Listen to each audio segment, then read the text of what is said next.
Thanks, Rick, and welcome everybody. Welcome back to those of you who have been following along in the series. This is the last presentation in a series where we've tried to speak to pragmatic and practical things in the ITIL world, from awareness to how do we get started, influencing behavior, all those kinds of things. Today, we're going to focus in on training, and as you see in front of you, the questions, to train or not to train. This is a subject near and dear to my heart. I have been involved in training for quite a number of years, and specifically in systems and IT training. So I'm going to share with you some parameters or models first to kind of set the stage. And by the end of that part of the presentation, you'll probably know more than you ever want to know about training and training strategies and training models. But then very pragmatically and practically, I'll go through a case study with you as promised to talk about methods for implementing that training and where the ROIs come from and the cost justifications and what a sample training plan might look like. And we'll do that through a case study. So feel free, as always, to pull up your question box if you want to make a comment or ask a question, and Rick will monitor those and flag me if there are any questions. Very happy to have a dialogue with you as we go through the presentation. So don't wait to the end necessarily, and happy to engage as we go through. So with that, we'll start off with our next slide. And I'm going to talk to you about competencies. And the question I posed here is, why start with competencies? And graphically, let me explain that fairly simply. We all have organizations, and most of us work in an office or, connect remotely, however that happens. And for most of us, there are a bunch of people who we need to do things to make that organization run. In the case of IT, there's lots of us working in the IT field, and there are things that we need to get done on a daily basis. And, using the ITIL model, actually, you have inputs and some kind of process and an output, and by and large, there are people engaged. And what you're trying to do at the end of the day is end up with a happy, smiling customer. In this case, a happy, smiling customer in the picture who's paying for a service. But even if that's an internal client in the ITIL world, ultimately they are paying for your service, so that's what you want to do. And it's not just individuals, but teams of people that we need to look at those inputs, execute on processes, create outputs to create those happy, smiling customers. And if you think about it, and this model lines up with what we talk about in ITIL, although this model is more something that we'll typically use when we're talking about training. You have a vision for your business, and the business has a mission, and there's some form of a business strategy. In the case of ITIL, we try to line up with that business strategy. In the case of training, if you think back to that last slide in those pictures, one of the things that falls out of that is in order to execute on the business strategy, you have a bunch of competency requirements. That is, you have things that you need people to do, and in order to do those things, they have to obtain or have certain competencies, so they have to be able to do things, and I'll explain this in more detail in a minute. But essentially, you need people who know what they're doing. And those people fill roles. So roles are something we talk a lot about in ITIL. And remember, roles and jobs aren't necessarily the same thing. So I may have a job as a senior system analyst, but I might be filling the role of the change manager. But whether it's a role or a job, coming out of that somewhere, even if it's on the back of an envelope or an email, there should be a job description. And the job description will reflect the competencies that are required to execute successfully on that job. So I'm just trying to set a framework here so that when we talk about ITIL, we talk about an ITIL training, we talk about it in context of the training world. And I'll skip over this slide fairly quickly, but it's one that I like. So just that, so we're really clear about where all of this fits in and where, from the perspective of your HR training and development people, it might fit in more to the point. We're really talking about this phase of this, of the life cycle here. Pardon my drawing over the competencies. But just to simplify this, when you look at hiring people or bringing people into your area, IT, whatever department of IT you're working in, generally speaking, that you're looking at some kind of workforce planning. You go in and recruit and select those individuals. You have some way of managing and measuring their performance, maybe some way of rewarding and recognizing them. And you want people to move through a career path. And all of those things typically are managed, at least in large organizations, through HRIS systems, and more they're integrated systems. When you try to take people from in the career development phase here and in the training phase, you're really looking at getting people to be more competent so that they can fill leadership roles in the organization, and as we just talked about, so that they can actually execute on the job and the role that they're currently in. So that's just a model or a framework to, once again, put in context what we're talking about today. And it's really around that training arena that when we look at ITIL, we're trying to deliver some particular value to those individuals and to the organization when we talk about training. And I put this up once again because, by and large, if you're working with your HR training and development folks, this is hopefully the way that they view the world. And to be successful, it sometimes helps to understand what your colleagues are trying to do in the way that they see things. So I've been talking about competencies. Well, what is a competency? A collection of knowledge, skills, and attributes, KSAs, we all love acronyms, that allow an individual to succeed in a defined role or function. And those things tend to break down three ways from a theoretical perspective. Technical competencies, which we can all relate to. So, I know how to restart a server, or I know how to give somebody proper security clearance, and to a server, to an application. Human competencies, which are things like communication skills, that kind of stuff. And conceptual competencies, which are really around knowledge. So I understand how this works. I understand how computers work, or how technology works, or how networks work, or things like that. So what does that look like? If you look at it in the picture, essentially what you have is skills, and those typically are some form of physical skill, or maybe the skill in our world in IT to execute on a particular software application, or, as I said, something related to security. You have knowledge or intellectual skills.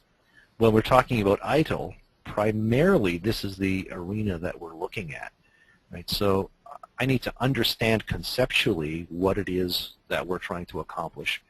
And for most of our organizations, I would argue that certainly if you haven't embraced a best practice yet, a lot of the people we're talking about bringing along the ITIL path as we do an adoption are lacking the knowledge that they need to successfully work in the new environment. Attitudes and behaviors, we talked about this a little bit in the last couple of sessions. For those of you who weren't able to attend, all of our sessions are recorded, so you can always sort of skip back and pick up pieces that you've missed. But we talked about this a number of ways. One was trying to influence behaviors and or change behaviors. A lot of what ITIL adoption is about is doing that. And the other attributes here, personality and emotions, play on that. One of the things that we spoke about, I think it was last week or the week before, was the possibility that some of the players in your environment, as you move from, a hero kind of mentality in the IT space with cowboys running around saving the days, or pick your analogy, firefighters lighting fires and then putting them out. You may find that some people don't have the appropriate attributes to work in that new environment, and you just have to plan for that and be aware of that.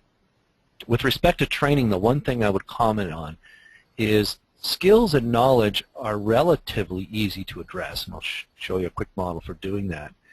Attributes are more expensive and harder to address.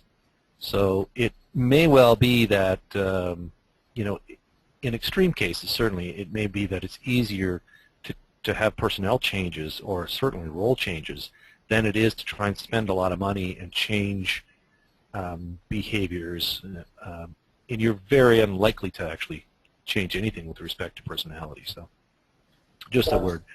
Just a quick question there. Sure. Assuming some people on the line have fairly significant size IT groups, some may not, but those that do, are you saying that they need to document competencies for every person? It just seems like that would be a lot of work. Good point. Yeah, not exactly what I'm saying, and I'll show you an example later on. So in the first instance, we wouldn't do this on a person-by-person basis, but probably a role or job basis. And the level to which you do it, much like ITIL, will reflect the level that you're capable of doing it from a resource perspective. So in an ideal world, everyone in your IT department will have a job description, and the job description will describe the competencies and skills, knowledge required to execute on that job and create excellent outcomes. I am not trying to say that that's a prerequisite to successfully creating a training program for ITIL, but at the bare minimum, you want to do this on the back of an envelope. So, good question. I'll get into a little more detail as we go through the presentation. Okay, great. The other thing I want to share with you in terms of models is something that we use in the training world fairly consistently, and I will show you how as we go through. But it's Bloom's taxonomy of learning. Many of you may have seen this. For those of you who haven't, Benjamin Bloom, I think, did his PhD thesis the year of my birth, 1959, actually, and came up with this model. And it's still very applicable today and used very widely in the fields of education, in particular adult education. And there are essentially these different levels. So at an awareness level, as it implies, essentially somebody's aware that something exists. Often we'll talk about vehicles when we try to explain this model. So, you know, yeah, I know there are cars and I know they're used to get people around. The understanding level is a little deeper knowledge. So I've learned, you know, about how cars operate and you know, the different price points and the different kinds of cars that are available and what I might be able to afford, but I've never been in one yet. Application is, hey, I take a driver's ed course and I know how to operate the vehicle. I know how to start it and drive it and stop it. And you know, at the application level, that's pretty much maybe all I know. If it doesn't work when I get in and turn the key, I have no clue what to do past that. Analysis, you know, might be a little deeper understanding there. So I'm able to, in the case of a car, you know, debug or understand the basic functions, you know, the battery's dead or it's out of gas or it needs an oil change or the tires are bald and they need to be changed. And then synthesis and evaluation go up above and beyond that. You know, at the evaluation level in the automotive world, you're probably an automotive engineer or mechanical engineer, you know, doing design work in wind tunnel or something. So you can see the different levels. In this case, to make it more relevant to ITIL, if you try and apply that, you see the arrows here. So maybe at the awareness level, yeah, I need everyone to know about IT policy and about ITIL in general. If I'm a service desk analyst, then maybe I need to know incident management system to a synthesis level, or certainly through an analysis level, so I know everything there is to know about logging tickets, categorizing and classifying tickets, and so on. And similarly with client applications, depending on what my role is and which applications I'm supporting, the level of knowledge that I need will change. So we find this model pretty useful, and in particular, and you'll see how this comes together in a few minutes with the case study, you can look then at the things that we need to train on. So now go back and think about the slides we looked at from a competency perspective. I know what each individual needs to know because of the role they're in. That is the competencies that are required. And I've broken them down into skills and knowledge. And as I said, even if you've done that in a very quick and dirty kind of format, if I know that, I can then look at those competencies and start thinking about how we might train them. So if all they need is awareness, then maybe I send out a PDF, or you know, I send an email, or I track the fact that somebody's read a document, or I do lunch and learns or a webinar. as I move to the right on this diagram and the depth of learning required increases, then I'm moving, from things like e-reading and generic e-learning to custom e-learning, to classroom courses, conferences, and on the right-hand side, on the job mentoring. So, someone's taking me and really showing me and stepping me through exactly how this works. And I would include in on the job mentoring essentially the concept of experience, right?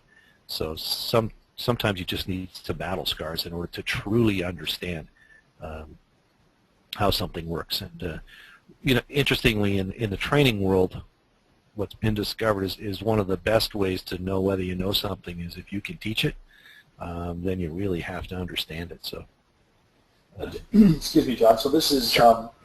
this is, I guess, again, it's theory and it's good practical. There's practical application ideas here. Do you have examples, or do you know of anybody who's actually tried to apply this to an ITIL project? Because I think we know that there's typically a template that's certification template to moving forward in ITIL education. I'm just wondering if you have any examples of that. Yeah, good question, and actually good sort of leading question into where we're going to go from here. So as I kicked off today's session, I talked about what I'm going to try and do is take you through a case study, and hopefully when I'm finished I'll answer that question and you'll see exactly how this gets applied. So in fact, I think that's kind of my last slide from a theory perspective. So just to recap, I've talked about a couple things here. One is the concept of competencies, right? And competencies being made up of skills and knowledge and attributes. Those are the personality kind of things. And competencies being the things you need to be competent or need to know in order to execute on your job or your role. And then I talked really quickly about where that fits in case you need to talk and work with your HR training and development folks. Like how does that all patch together, and how do they look at this? So from their perspective, they're helping you recruit individuals, and they're trying to move those people to productivity and move them through their life with your organization to be more productive and potentially into leadership roles. And so they see that life cycle, that diagram that we looked at. And then they will very typically be aware of Bloom's taxonomy, and when you come and say, hey, we're going to adopt ITIL, I need some help coordinating or managing training, they will, at least in the back of their minds, if not overtly, be applying Bloom's taxonomy of learning to figure out the best way to do that. So good leading question. Let's take a look at a case study, and hopefully this will help everyone see exactly how these theories and these models get applied. So this is an organization actually that we did some work with, and the current state when we got involved, it's a 1,200 person IT organization, about 30,000 employees globally, about 1,000 servers. Their existing ITSM state was essentially quite an old legacy green screen kind of system, and the processes that were created and mapped into that system. From a training perspective, the HR training and development folks had a learning management system and were somewhat semi-interested in helping, but not fully engaged. And when I say somewhat semi-interested, I mean, they're willing to help source vendors, willing to load content into the learning management system and so on, but didn't have, in fairness to them, the time or resources to take on this learning as a project. So within the organization of those 1,200 people, maybe 300 of them or so, they didn't have an exact count, possess some kind of ITIL certification. So there was some awareness of, 10 to 15% of that population had at least been through kind of a foundation level certification. So where they wanted to go, the desired state, 24-month project, we didn't come in at the beginning of this project. So the total ITIL adoption was probably closer to 3 or 4 years, I think. We were kind of 18 months, I guess, into it. They anticipated that by the time they had adopted ITIL with the processes they were looking at, they'd be about at 1,500 people because they were growing through acquisitions. and at least 35,000 employees globally, probably up to about 1,200 servers, but we're already planning to do server consolidation by doing some virtualization. So the point there, I think, to think about, and I'm sure that you all live it, but ITIL adoptions don't take place in isolation. It's one of the projects that may be happening in an IT department, but it doesn't mean everything else is stopping. You're still implementing new systems, going through server consolidations, upgrading your network, doing all of those things simultaneously. So it's one of the tricks and the balances, right, is that generally speaking, those existing 1,200 people and the new 300 coming on, we're all fully deployed, right? They have day jobs that they're supposed to be doing, and ITIL isn't generally in that job description per se. They were moving to an integrated ITSM system with ITIL processes. So as most of you have seen, by and large, most vendors now are offering modular, integratable solutions for ITSM, and most of those are mapped to a large extent to ITIL best practices and processes. In their particular case, looking at problem, incident, change, release, config, and service level for that 24-month project. And essentially stated in general terms, they needed or wanted all 1,500 of those employees to be competent to perform within those new processes and in the new system. So, if you were involved in change and creating changes, then there's a whole bunch of things that you needed to understand in order to be successful at the end of that period. So that's the environment, real live case study, and real live numbers. Names changed to protect the innocent. So one of the things that fairly often happens, and it's a natural path to follow, is the ITSM vendor. Remember I said we came into this about 18 months or 24 months in. The place they started was because we're IT people, we said, hey, we need a new system. So they had gone through an RFP process and selected a vendor and all of that wonderful stuff. And then at a stage of the process, the natural thing, because most vendors will have partners or do it themselves, is to go to the vendor and say, well, we're getting close to starting the adoption process. We're going to need some training here. And we see this quite a bit. Typically the approach is, well, let's certify everybody, or most people, and we'll certify them at a couple of levels. So, the masses need to be certified in foundations, and that way we'll know, they know the best practice, and we'll confirm that competency because there's an exam. So if they take the exam, we can check off the box that says, well, they're now competent in the best practice for their particular process or across all the processes we're going to implement. Then, they said, well, approximately 150 of those people, so 10% of the end population, will need some level of practitioner certification. So, they may need to take further training in the ITIL world on their particular discipline, whether that's change or, as it sits now, service operations or service management or whatever that might be. And then we've got this combination software process training stuff, right? So we're going to roll out the new change module and the new incident management module, and those things integrate. And so we need about a day and a half in the classroom per person per process. Now remember, some people will be engaged in multiple processes, and their estimate was about a third of the population actually would need training in multiple processes. So they did all the math on that and came out to about $1.2 million between all of that classroom training and the process and systems training and so on. And so as you can imagine, it'd be interesting to hear some people on the question box, or what do you think management said to that? I would think you can only imagine. Certain comments like, what are you smoking, or where would you like to work next week, that kind of stuff.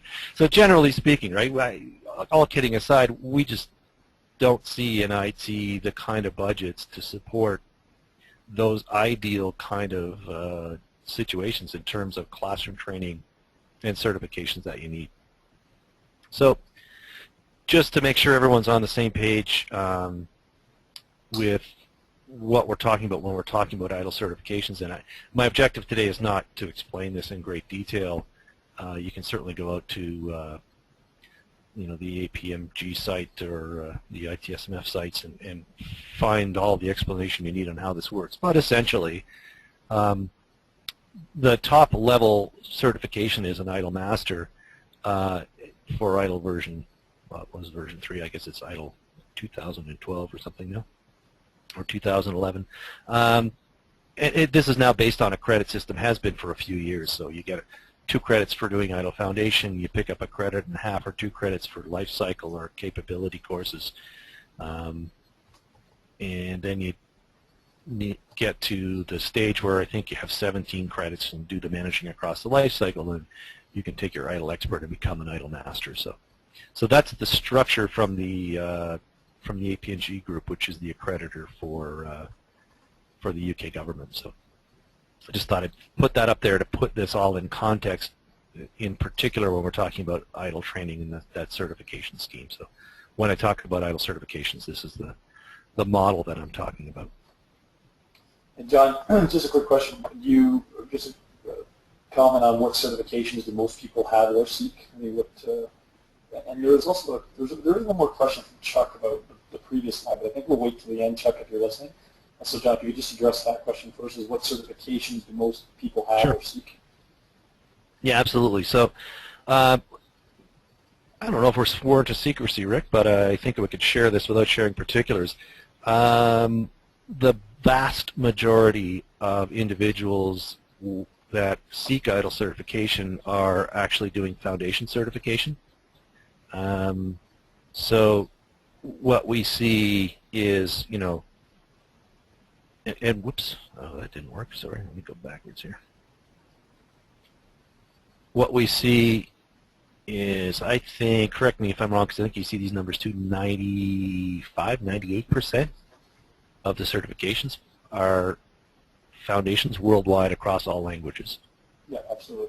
And then the next biggest ones would be service transition, service operations, and then probably followed by OSA. I'm not 100% sure about that one. But that's a really flat pyramid, obviously, right?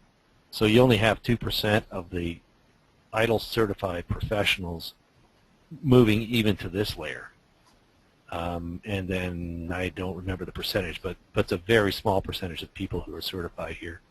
And I think for good reason. It's fairly time consuming and it's relatively expensive. There are course fees and exam fees at each of these stages. So and the other pragmatic piece is that to get all the way through this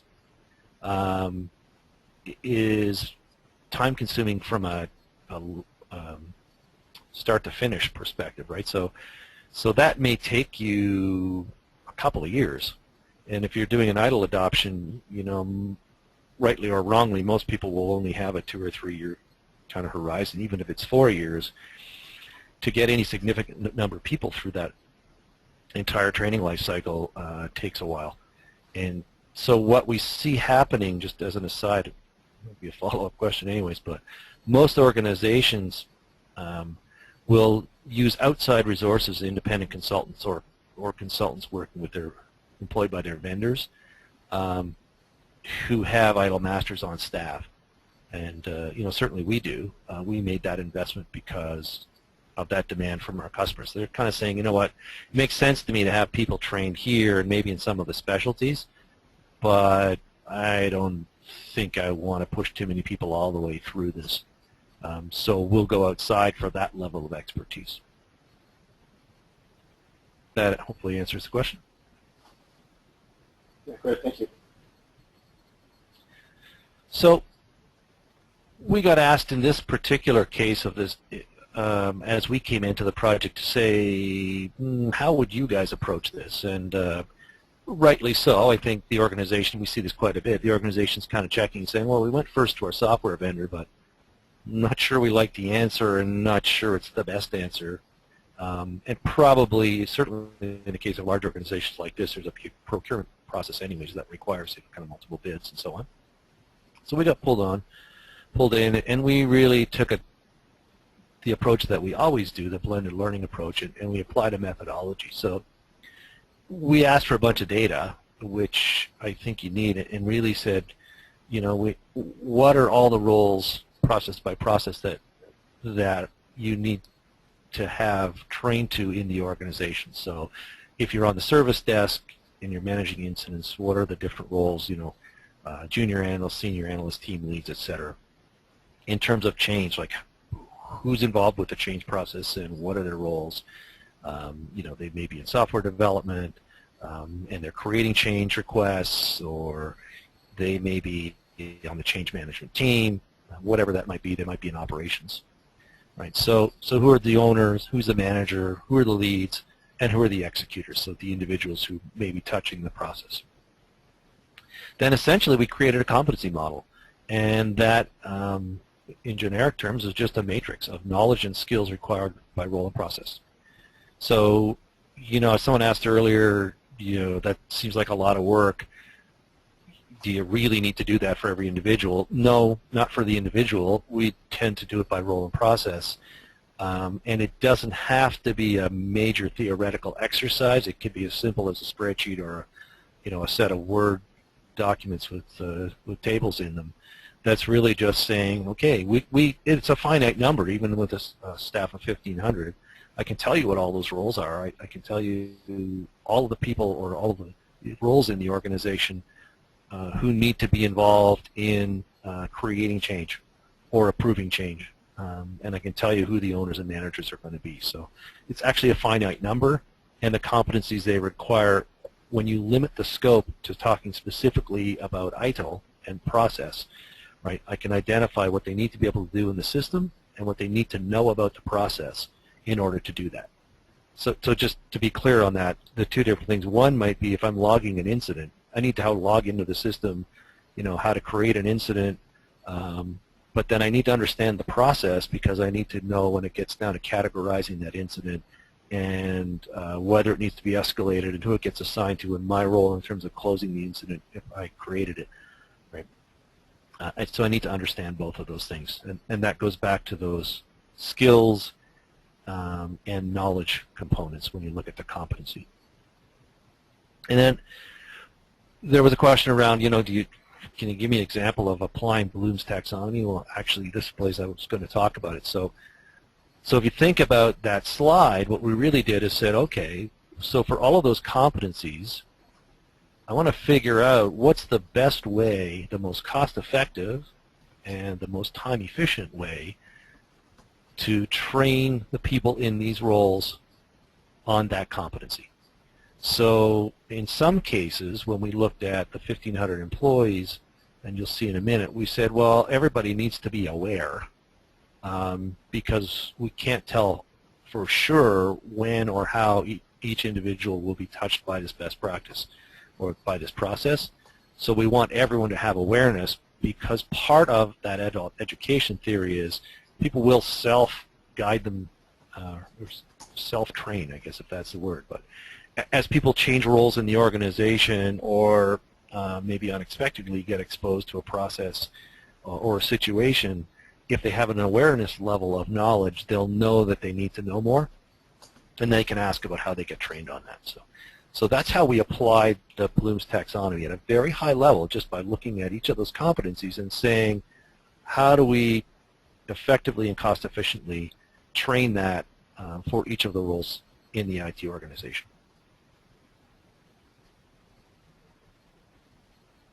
So in our recommendation, we really looked at saying, okay, we want all 1,500 of those people to have ITIL awareness, but they don't need to come and take a class, even a one-day or half-day workshop.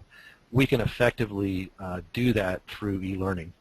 For those of you who are Thought Rock members, I think you may be familiar with this. I think you have access to our generic version of the ITIL awareness program.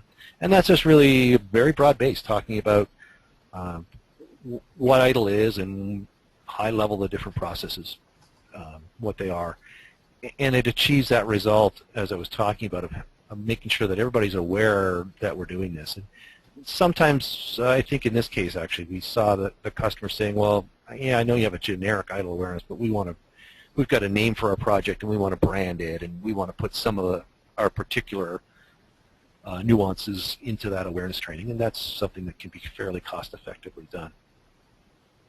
Then we said, well, we don't believe that everybody needs foundations training or certification at least. And it's one of the reasons that the Thought Rock bundle exists actually is this kind of primary belief on our side that adopting best practice is good for our industry, and it's something that should be, kind of available and cost effective, and that the reality is a large percentage of the population can obtain the knowledge they need through self-study, particularly through e-learning. And that, it's still good to confirm that knowledge through certification. But if you can make that efficient and cost-effective, then that's the way to go. So from our selfish perspective, in some ways, I guess we look at the bundle and say, hey, that's the way to do a bunch of this.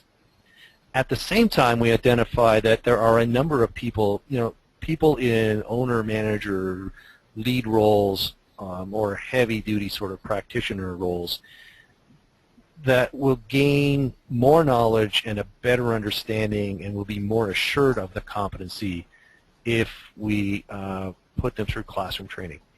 So one of the things that happens more effectively in the classroom is the sharing of knowledge, the creation of ideas. So you want the key stakeholders, kind of the internal ITIL evangelists, you want those people to take classroom training because they're going to figure stuff out actually while they're training.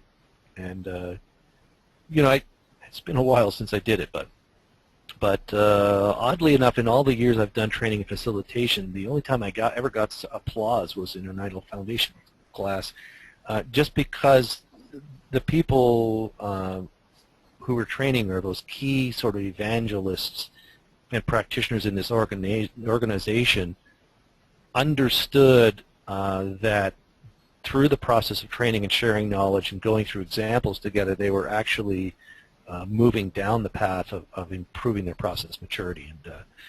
And believe it or not, as dull as process training can be, get excited about it. Furthermore, we do identify that there are some people who should have practitioner level training. As I said earlier, not very many organizations will deem that they want to have ITIL masters on staff. In fact, if they do, some of them will just go and recruit and hire them because it's maybe cheaper to do that than it is to move people up that learning path. But remember one of the first diagrams I showed you, the way HR people look at training. If you're looking at taking high potential employees and moving them into leadership positions, it may well be that you do want to invest in having a few people go through that level of training. As you would in your organization with people getting their Six Sigma black belts or so on. So depending on the size of your organization and your training budgets and your vision and those individuals, it may well be worth doing. The last piece that we did in this particular case is said, well, for the software application and specific process training, we're also going to do some custom e-learning that will really drive home the particulars of how that application has been modified and adopted, and things like the terms you're using for classification and so on, because everybody does things a little bit differently and a little bit uniquely. And as you've probably seen in your own worlds, in the case of ITIL, we don't always necessarily use the standard ITIL definitions or terms in every organization. As long as we all pick one and we're using the same one, then we'll get the benefit. So, from a skills perspective, so you'll notice here in the model that I'm hearkening back to that concept of competency, right? So there's the knowledge. How does your pen run out of ink? I know. That's interesting. Anyway, and so we're using that competency model, right, and saying, well, these are the knowledge things. The skill things, the delivery modality is a little different. So we still want to do workshops, but we're dragging that way down to 2 hours per person per process from a day and a half. And we're augmenting that with some very practical things, so job aids that are distributed at the workshop. So someone takes the workshop, they come in, they're hands-on, they've already taken this prerequisite e-learning course. So they already know what the process flow is, they know why we're doing this, they understand ITIL, they've seen some samples, they're aware of how it's all going to work, they've been in the application before because they may have been assigned through this e-learning. I think we actually did assignments as well to play in the sandbox for the new system. When they come to the workshop, it's very hands-on. I'm going to spend 2 hours. I'm going to go through, for example, if I'm a change initiator, I'm going to log into the system. I'm going to take the exercise you just gave me as a facilitator. I'm going to create a change. I'm going to do whatever I need to do with classifications and so on, and push that change through the system to the point where it's closed in a training environment. And there'll be a facilitator there to help me to make sure I understand this. I'll take a job aid away with me, so when I get back to my desk, I know that I have a laminated card to look at, and I feel confident. And then, obviously, backing all this up, as you might expect, is, you know, I can always call the help desk and get some more help. And in terms of delivery, this was also made available, you know, for webinars for remote people, because remember, we're talking about a global corporation. So quite a different model, and in this case, you know, a cost of approximately $550,000. So down from $1.2 million. So the $700,000 question: what do you think management said? I hear you guessing out there. And what management basically said was, yeah, we still think you're smoking something. So as you can imagine, you know, most ITIL adoptions, training's not one of the things that necessarily gets baked into the estimates up front when we embark on these paths, unfortunately. And so then there's some discussion. Now I got a manageable number. So essentially what happened is there were some trade-offs about how many people would get foundations training, how many people really need to be practitioners, what was realistic.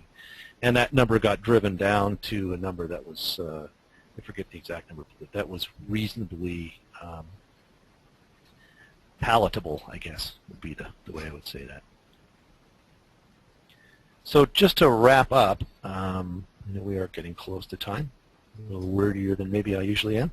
A summary of benefits of taking this blended learning approach, taking some of that learning theory that I gave you a quick study on early in the presentation and applying it to ITIL adoption and ITIL training specifically. As you can just see, if you've just seen, we drove the cost down fairly dramatically, and because we had a model to work with, you're able to have an intelligent and practical discussion with management about what the trade-offs might be in terms of different delivery modalities and who gets training and what kind of training is there a more effective way. It reduced the project elapsed time. So imagine, you know, that $1.2 million approach was all classroom-based. The logistics of doing that much classroom training are nightmarish in most organizations, and it just takes a long time. Whereas by using a blended model, we can do a bunch of things simultaneously and reduce the elapsed time. Clearly reduce the employee time, that is the time involved in training, reduce the cost, and reduce the frustration just because of the accessibility of the training and the reduced logistical headaches. And really improve sustainability, so sustainability for new employees, for post-training and support, and all those kind of things. So hopefully I've been able to give you a pragmatic example. Just to wrap up again, I try to do two things here. Talk to you about some of the training theory that we apply because, you know, within the BWise group we have a lot of expertise in training in particular, and how we then take that training theory and apply it to an ITIL adoption and ITIL training specifically, and then step you through a case sample so you can see sort of the impact and how that happens. And I'm always available to share, you know, more details. I didn't want to go too far down in the weeds with, you know, spreadsheets and templates and stuff, but at a high level, that is the approach that we see successful in organizations that we work with. Jeff, so a couple things. Thanks, John. From the folks who have posted some thoughts and even comments when you've asked for those comments around what do you think management or folks said.